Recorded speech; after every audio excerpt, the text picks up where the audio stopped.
not just 600 and not just 650, but $700 million. I mean, I don't know how you could not be shocked. There's very real big picture stuff with a team's reach in Japan, signing both Ohtani and Yamamoto.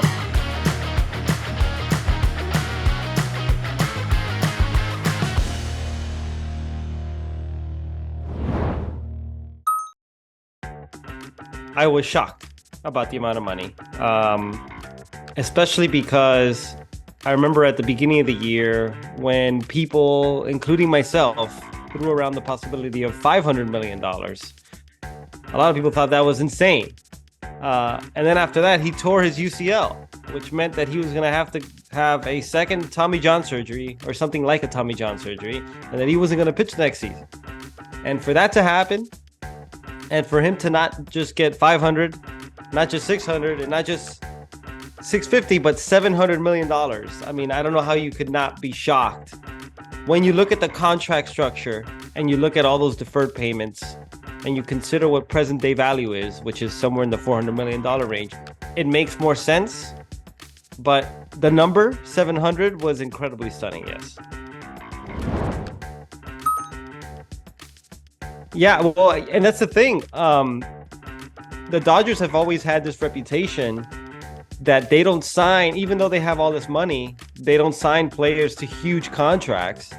Andrew Friedman would catch criticism for a while that he had never signed any player to a 9-figure contract.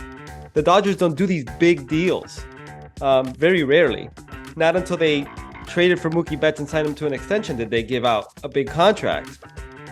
But I think if you would have asked Andrew Friedman at the start of the offseason, what's your ideal scenario? It was signing Shohei Ohtani and Yoshinobu Yamamoto. He loves both of them.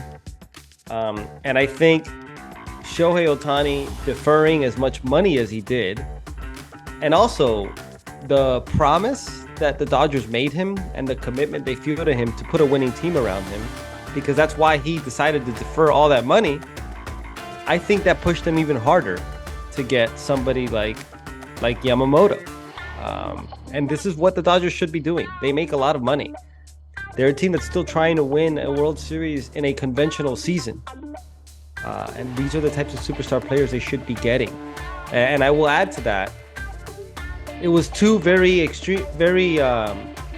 ideal circumstances in that Shohei Ohtani is a singular talent, unlike anything we've ever seen.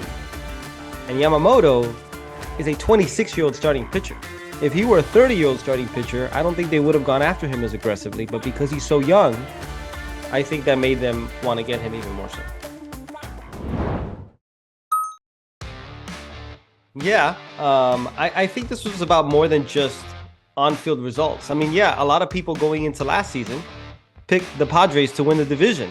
And the Dodgers were seemingly in a transition year, and they still went out and won more than 100 games. They're very capable of thriving in a long season because they have so much depth. But I think in this instance, it's about more than that. I mean, there are very real business opportunities with signing somebody like Shohei Ohtani, who makes so much money back to you because of his popularity. There's very real big picture stuff with a team's reach in Japan, signing both Ohtani and Yamamoto, and what that could mean for them long term. And I think there's also, for all the success the Dodgers have had, they haven't done well in the playoffs. And this doesn't guarantee that they're going to do well in the playoffs, but having high-end talent gives you a much better chance in the postseason. For a specific player and very little information about that player. And when those two things combine, so he became such a brave person for even saying this, but in my mind, it shouldn't have been a big deal.